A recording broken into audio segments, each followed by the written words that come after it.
Welcome guys. Assalamualaikum warahmatullahi wabarakatuh. Di sini saya akan menjelaskan tentang sistem reproduksi manusia.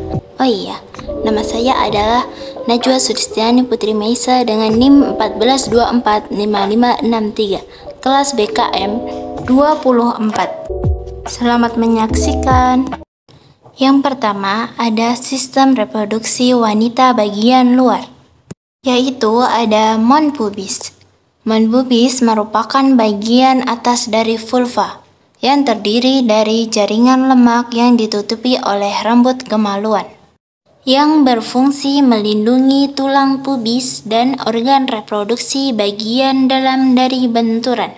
Selanjutnya ada klitoris, adalah organ kecil yang sangat sensitif terhadap rangsangan seksual, berfungsi memberikan sensasi kenikmatan saat berhubungan seksual.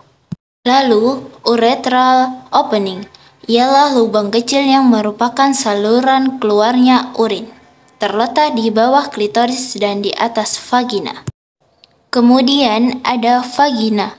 Vagina adalah saluran otot elastis yang menghubungkan vulva dengan rahim, berfungsi sebagai saluran untuk sperma menuju rahim, tempat terjadinya pembuahan, juga berfungsi sebagai saluran keluarnya bayi saat persalinan dan sebagai saluran menstruasi. Selanjutnya ada labia majora.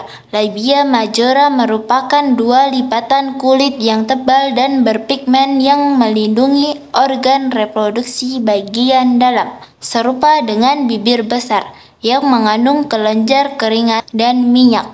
Lalu ada labia minora. Labia minora ialah dua lipatan kulit tipis dan halus yang terletak di dalam labia majora. Jadi sangat sensitif terhadap rangsangan, sehingga membentuk lipatan yang menutupi klitoris. Kemudian yang terakhir ada anus.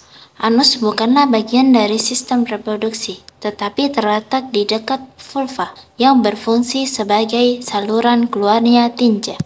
Lalu yang kedua ada sistem reproduksi wanita bagian dalam. Saya mulai dari uterus atau rahim, yang merupakan organ berbentuk buah pir yang berotot, sebagai tempat pertumbuhan dan perkembangan janin. Uterus terdiri dari 3 lapisan, yaitu yang pertama ada endometrium, lapisan yang menebal setiap bulannya untuk mempersiapkan kemungkinan implantasi embrio. Jadi, jika tidak terjadi pembuahan, maka akan mengalami menstruasi. Yang kedua ada myometrium, yaitu lapisan tengah yang terdiri dari otot polos. Dan otot polos ini akan berkontraksi saat persalinan untuk mendorong bayi keluar. Lalu yang ketiga ada perimetrium, lapisan luar yang menutupi rahim. Selanjutnya ada tuba fallopi. Tuba fallopi atau oviduct merupakan sepasang tabung yang menghubungkan ovarium dengan uterus. Di sini tempat terjadinya pembuahan. Kemudian ada fimbriae. Fimbriae ialah jaringan seperti rambut halus di ujung tuba fallopi yang berfungsi menangkap ovum yang dilepaskan oleh ovarium.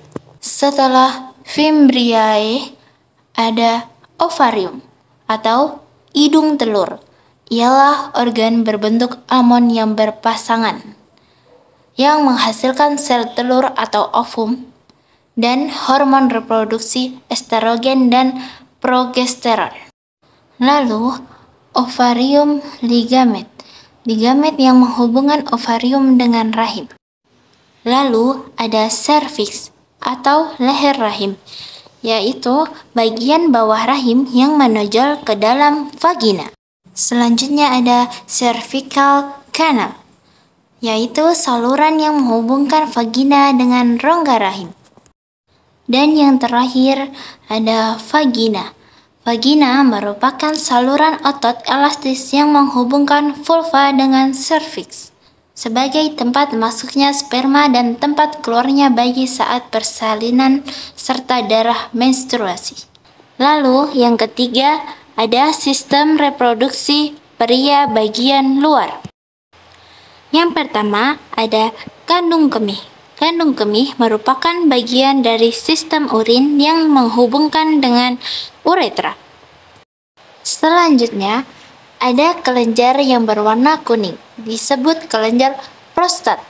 Kelenjar prostat merupakan kelenjar yang berukuran sebesar kenari dan terletak di bawah kandung kemih, yang berfungsi untuk memproduksi cairan mendorong sperma saat ejakulasi.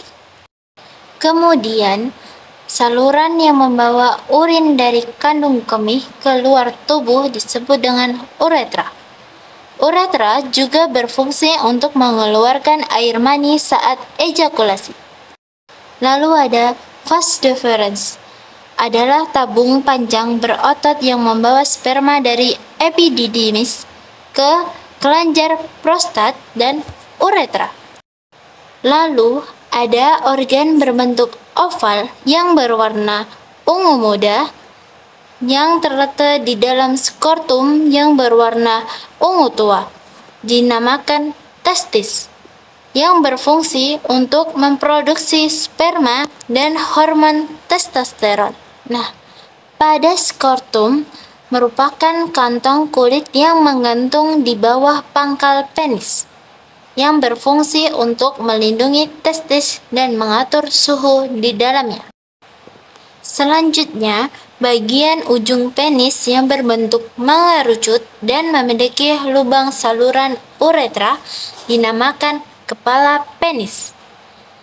Lubang ini merupakan tempat keluarnya urin dan air mani.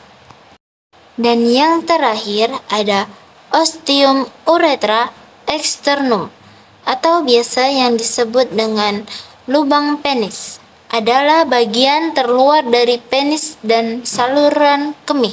Normalnya tidak ada cairan yang keluar dari lubang penis kecuali urin dan air mani. Baiklah, kita telah sampai pada bagian terakhir, yaitu sistem reproduksi pria bagian dalam. Sistem reproduksi pria terdiri dari organ-organ yang bekerja sama untuk menghasilkan sperma, menyalurkannya, dan akhirnya membuahi sel telur wanita. Berikut penjelasan mengenai masing-masing organ. Yang pertama ada testis. Testis memiliki dua fungsi utama, yaitu memproduksi sperma dan hormon testosteron. Yang kedua ada epididymis, adalah saluran panjang yang terhubung dengan testis. Sperma yang baru terbentuk akan disimpan dan mengalami pematangan di epididymis sebelum dikeluarkan. Yang ketiga ada vas deferens, ialah saluran panjang dan tebal yang membawa sperma dari epididymis menuju ke uretra. Yang keempat ada ampula vas deferens, bagian akhir dari vas deferens yang membesar. Di sini sperma akan bergabung dengan cairan dari vesikula seminalis untuk membentuk air mani. Yang kelima ada vesikula seminalis, kelenjar yang menghasilkan cairan kental yang mengandung nutrisi untuk sperma. Cairan ini juga membantu sperma bergerak lebih cepat. Yang keenam ada kelenjar prostat, kelenjar yang menghasilkan cairan encer yang bersifat basah. Cairan ini berfungsi untuk melindungi sperma dari lingkungan asam di dalam vagina. Lalu yang ketujuh ada kelenjar Cowper atau kelenjar bulbouretal, kelenjar yang menghasilkan lendir bening. Lendir ini berfungsi untuk melumasi uretra sebelum ejakulasi dan menetralkan sisa-sisa urin yang asam.